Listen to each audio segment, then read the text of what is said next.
I'm super excited that we have two guests to join us, two separate guests with two different jobs. But as you have probably seen, they work side by side all the time. So please, let me start with Amy Clark. She is our Director of Arts and Activities. This is her third year at Indian Hills Schools. And prior to that, she was a choir teacher for 7 years and taught in K through 8 for 4 years prior to that as well. Now, she might seem familiar to you because she is often at any event that is related to arts and activities, whether it be in front of the stage or behind the stage. So before we move on to Amy, please let me take a minute to also introduce Mr. Eric Simini. He is our auditorium manager, and he has also been the person behind the scenes at every single event that you see in our auditorium. He is instrumental to all the technical aspects of anything that happens, sometimes even outside of the auditorium in other spaces, such as when we have big events at Home of the Braves or in some of the other performance areas at the elementary and the primary school. He has been with us for 3 years, working his magic and sharing his skills with us. But he really has over 20 years of experience in the technical arts field, ranging from, maybe he'll tell us who, working with pretty famous musicians and rock stars to helping with community events. So thank you to both of you. I know that they're sometimes more comfortable on the other side of the camera, but here we have commandeered you in front of the camera this time. So I know your roles are really complementary, but let's speak about them individually just for a minute. So Amy, let's start with you. What does a day in the life of the Director of Arts and Activities look like? Oh, that's a really good question. I feel like no day is the same day, and I think that that's what makes it the most exciting. So I can go from starting at the high school and going to a ceramics class or an AP art history class, to driving down Drake Road to hang out with my primary school kiddos, with Miss Watson and Mrs. Girdler, and then running across the street to hang out with the elementary school kiddos, with Mrs. Bone and Mr. Grice. It is just amazing, and that's just during the day.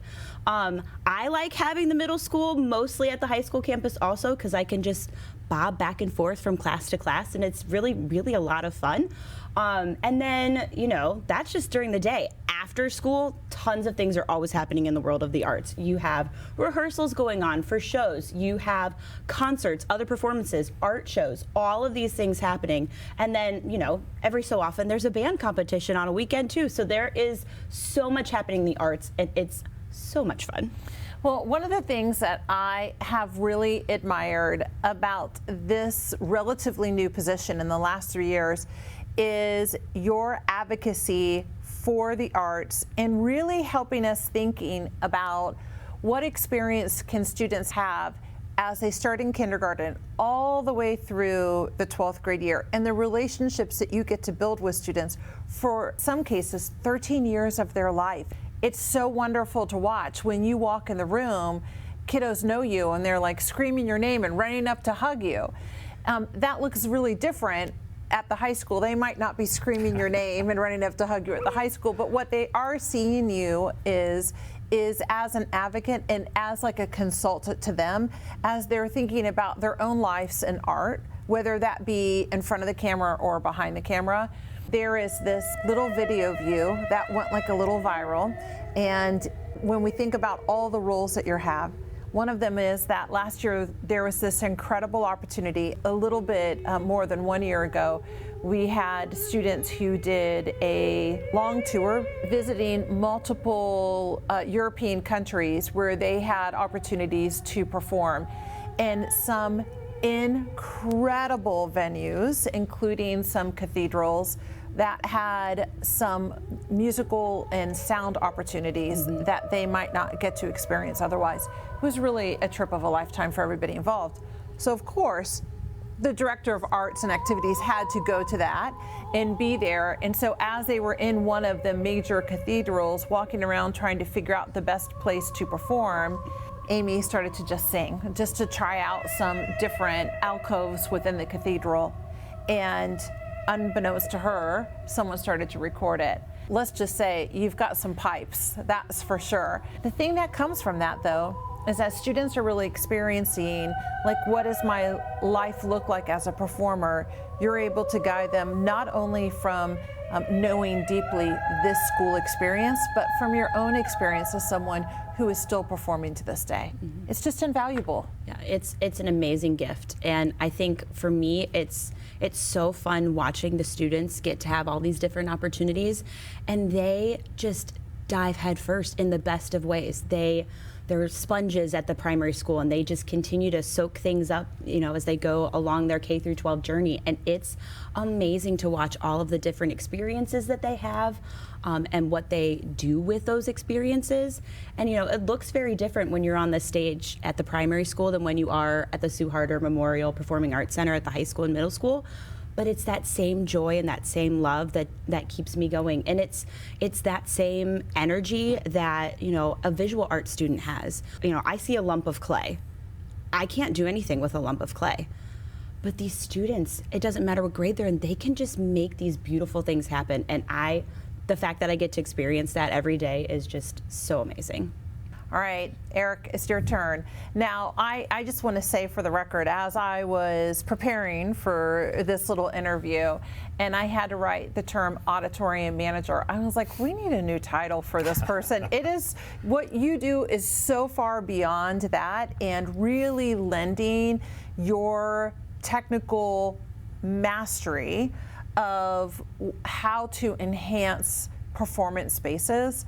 It goes so beyond that title. Okay, beyond that, what does a day in the life of Eric Cimini look like?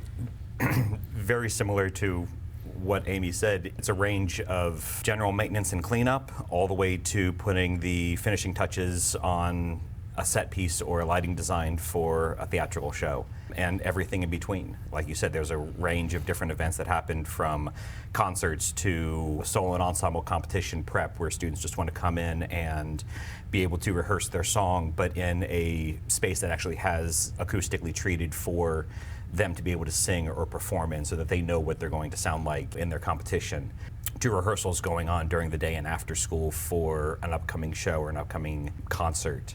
So it's ever changing, and that's really what is a huge draw for me, is that it's not the same 9 to 5 sit at a desk job. I'm always doing something, whether it's building, welding, painting, just sitting and designing what the next special effect is for the next show. I find that I am saying to groups of people, I don't know, let's ask Eric, like, as a regular part of my conversation. And it's sometimes about lighting that has nothing to do with the performing arts. When we think of auditorium managers, there are places out there that role exists, and it really is just about the calendar and organizing different events around the calendar, and then about the setup of the materials. That is not what you do. You have a depth of knowledge that really can be at the highest of the professional range. You have worked on TV shows. You have worked with celebrities. Like, maybe we can talk them into sharing like one person even, or one TV show. And so to really be able to share that not only enhances the performance venue for the student, but it also teaches a whole group of students about this other way to be involved in what I'm going to loosely call performance, that's behind the scenes, is equally important. Absolutely. And I can't believe the growth that I've seen in our students since you have arrived and you've been working with them. It's really fun to watch them be able to grow from some of them coming into a theater not knowing how to run a chop saw or a screw gun or a table saw, to then watching them a year later or 2 years later, for me to be able to give them a shop drawing and say, here's the materials, go build this. And then sometimes 2 hours, sometimes a day later, they come back and they go, here's what I've built. And it's great, it's exactly what we needed for the show. And then to have some students now that are looking to continue that beyond high school and go major in technical theater. I remember when I was a junior and senior in high school and not knowing really what I wanted to do, and then finding out that, oh, you actually can major in the technical side of theater and of live events. And that, I mean, in high school, theater was a second home to me, and it still is a second home to me.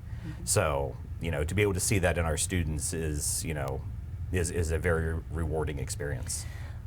I also think when I watch that for both of you, thinking about front of the house, back of the house, and the idea of even including students to think about how a playbill should look, like all of those things, one of the aspects of it that is really impresses me is building a sense of community. So sometimes in programs, the people on the stage get treated differently than the people behind the stage.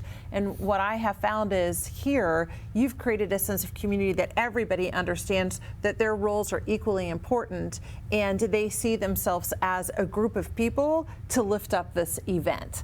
And it's so wonderful to watch that. One of the things that happens every year when there is the high school musical that we run every year is that the whole cast receives a standing ovation, and they're up on the stage and they're bowing, and it's not just the performers, it's also the people who helped to paint the scenes, the people who ran the boards, the people who handed out the playbills. It's all of them who see themselves as part of this group to make this event happen. It's a team effort. It's the actors on stage, the musicians that are down in the orchestra pit playing. They all have an equal part in the success and the overall experience of the show. Right, so even if you have like this much of an interest of anything related to anything that would happen in the auditorium, we have room for you. Come be part of this team. Absolutely, and I think it's really fun. Even we just had open house for the 8th graders, and having the students come backstage and see the shop, like it's huge. And people are like, oh, I didn't know that existed. Yeah. Like, oh, do you like to, I don't know, paint? Hey, you can help build those, you can build those, you can paint those sets. And I think that's the fun part is just watching this full circle moment happen. And you know, you're getting to see the sets and those pieces, and you get to hear the students who are back behind the soundboard like mixing the audio. You get to see them when they're figuring out the lighting design. Like Eric is helping them sort through all of that, but he's giving these students the skills and the knowledge so that they can start to do it by themselves. And it's really a lot of fun to watch because, like you said, it's easy to see the people on stage, and our students on stage are incredible. You cannot beat them anywhere else. Period. End of story. Our students that are behind the scenes are just as incredible. Period. End of story. And I think what I love the most is that all of these students know that every role is super important. On stage, backstage, in the costume room, all over, in the pit. Like, these students work so well together, and it's always my happy moment when I watch them, and it's like a cast member and a crew member and a pit member, and they're just having a conversation. There's no lines. They're just friends. Yeah. And I think it's so special to watch, and we just get to like experience that every day. It's a different kind of joy that you just can't tap into. Related to that, when we consider our strategic plan, which we like to affectionately call the IH Promise, one of the initiatives within it is the term student agency. Often people think about that in the terms of empowerment. And I see that for both of you, it's not just about controlling it, it is really about releasing that control to the students. So the students feel very empowered in their roles of that. Will you share a little bit about the role of student agency for both of you? Yeah, I think that especially with the upcoming production of Frozen, I think that the students have really taken on more ownership of what goes on stage, backstage, all of those things. I'm not going to give too much away, but I think one of the really awesome moments that people are going to see if they come and see Frozen is the character of Sven. Sven is the reindeer. It's a role that doesn't talk. And when you see it on Broadway or things like that, it's usually this big giant head and this cool, like stilt walking, all that. Super amazing. Our directors, when they were going through auditions, saw this person, were like, can we make Sven dance? I was like, why can't we make Sven dance? I called Disney, made sure we can make Sven dance. Sven can dance. Sven is going to be done in a completely different way than anybody has ever done Sven, and I'm so excited to see it. Additionally, our students are taking on the costume work for Sven. So you have this role that is going to be completely different. Selah Chandler is playing Sven, and she is just going to take leaps and bounds, pun intended, with this role. And then Shannon Aiken and her costume club, they're going to help create Sven's costume. The kids are the ones that are doing this. They're having conversations with the adults. Our creative team for Frozen is amazing. Grace Wenstrup is awesome. She's our head costume designer, and she's phenomenal. And Shannon is going to be able to have these conversations with a professional and then take what her ideas are and make them. I think that's so empowering for our students.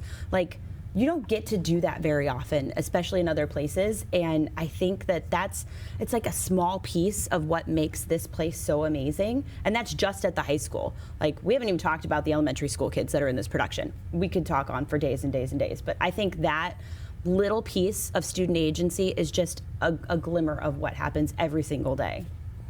I mean, from the technical side, it's the same thing. It's getting students to not only build and paint the scenic elements, but to help design them and offer their, inside creativity into them. Because for them to then have that capability to look at their parents, their friends, and go, you saw that piece on stage? I did that. Mm-hmm. It gives them ownership, and to be more than just somebody backstage pushing a flat or pulling a rope. And it really, you can see their eyes light up when they can talk about going, yes, I made that, I made that piece. I helped make, Sven. I helped make the costume for Olaf. I helped make, Oaken's trading post. Mm-hmm. So it's a lot of fun to watch them, like you said, grow and, see where their creativity takes them. And I think like another thing that is really fun is, I talked about Shannon Aiken. She plays Olaf. So she's on stage, she's helping out backstage. Like, our students are doing so many different things. There's a lot of students that have played in the pit orchestra before, and now they're on stage. There are students that kind of switched roles. Like, I usually am doing tech crew. I'm gonna try the pit this year. There's just so much movement, and they just feel like they want to try these things, and they're so good at all of them. Why not? We had 3 actors yesterday that when they weren't on stage for rehearsal, they were backstage in the wings helping build, set pieces. Mm-hmm. And then they would put down the screw gun and the tape measure, and they would go out on stage for their next scene. And when they came back off, they would go back. So you have students that even within the same show, mm-hmm. you have students that are going beyond the boundaries of just, oh, I'm just an actor for this show. They're literally going, oh, you need help with set. Yeah, I can come over and help. I'm not in this scene. Mm-hmm. And so they're doing that because they enjoy it, because their friends are involved with it. And it really speaks to the community and the passion that our students have for, everything the arts. Another aspect of student agency that I have seen is related to the Indian Hill Arts Media program that we have, which extends well beyond like the stage or even the auditorium. Will you share a little bit about that? So Julius King, who I love, I think everybody loves him. Yes. Julius has been talking about sports media and all this stuff. I'm like, this is amazing. I need that for the arts. And talking with the directors, we're like, we need this for the arts. There's so many things that these students can do. The graphics, everything. The graphics especially are insane. So good. So Julius and I were talking, I'm like, okay, how do we get this in the arts? And so we've collaborated a lot. Eric, myself, Julius, we sat down, had a discussion with some of the students. We're like, okay, it makes sense to kind of dip our toe in as the school year starts, and then with Frozen, let's see what these students can do. No pun intended. Nope. All the time. But really seeing what these students can do, and the idea generating, watching their brains think of all these ideas, it happened so fast. They were saying ideas that I hadn't even thought of in my wildest dreams, to be able to come up with these things, and they were just super fast coming up with everything. So I think it's fun to watch that digital side kind of take its art form. And one of the students, Connor, was came backstage and saw the shop, and he's like, "This is so cool." I'm like, "Yeah, this is part of the arts." And he's like, I'm not really that artsy." And I was like, "Connor, what's in your hand?" "A camera." "What are you doing?" "Taking pictures." "For what?" "Oh." And it was amazing watching him have that moment, and he just felt like he looked like he was getting ready to have so much more fun. He's like, "Can I take pictures of that? You know, the CNC router, like all of these, the welding tools and all of these different things, all the costumes that are backstage." And so I'm watching him take these pictures, and in my brain, I'm also thinking, he's going to turn this into something amazing with arts media, and we're going to just see this outstanding graphic or video or super quick clip, like all these different things. And it's the students. It's the students. Well, a very shameless plug is that Mr. Julius King that you mentioned is our athletic coordinator and a recent guest of this show, and talked all about the IH Sports Media program. So if you want any more information, there is a great video out there for it. So you've mentioned Frozen a few times. I think we should pause here just for a minute and just make sure everybody knows all the details of Frozen. Tell us a little bit about the dates of the show and how people can find tickets. Sure. So the opening night is on December 9th, and show dates are December 9th, 10th, 14th, 15th, and 16th. Most shows start at 7 o'clock p.m. with the exception of on December 10th. There are 2 shows that night and day. The first show is at 2 o'clock on December 10th, and then a 7 o'clock evening performance on December 10th. So there are 6 opportunities to see the show. Tickets are $15 each. You can purchase your tickets by going to the Indian Hill High School Theater website. It's a super easy process, not difficult at all. You click, you get to pick your own seats. Tickets go on sale on November 20th. I highly recommend getting your seats soon rather than waiting. I think we're hopeful that this one's going to sell out and sell out fast. Yeah, I think it might. So we're really excited. But I think having those 6 shows instead of the traditional 4, I think is going to help. I know the students are really excited to have more opportunities to show what they're doing and what they've been working on since August. So I think that's super exciting. And let's just back up a minute. This would be a great show no matter what. But there's a reason that showing Frozen is such a big deal.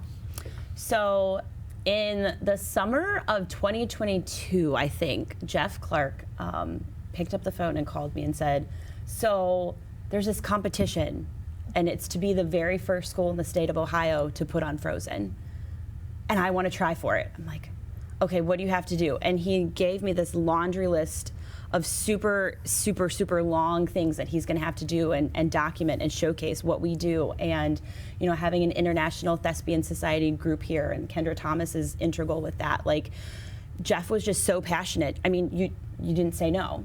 So he applied for getting the rights to do the show first, and of course he won for Indian Hill. And so Indian Hill High School is the first school in all of Ohio that gets to take on doing Frozen, Disney's Frozen, the full version. Like, people might have seen the junior version. I know Kappa did it a couple of years ago as well. This is the full-fledged Broadway version, and we are the first school in the state of Ohio, and one of only 51 schools nationwide that actually get to put this show on. And our creative team, our students, have been working really, really hard, and unfortunately Mr. Clark isn't with us anymore, but I know that he's really pleased with the work that's been done so far. I know that, and I think the kids are doing an amazing job of making him proud, making themselves proud, making their families proud, just working so hard, putting in a lot of long hours. It's a hard show. I think people hear Disney and they think it's the easiest thing.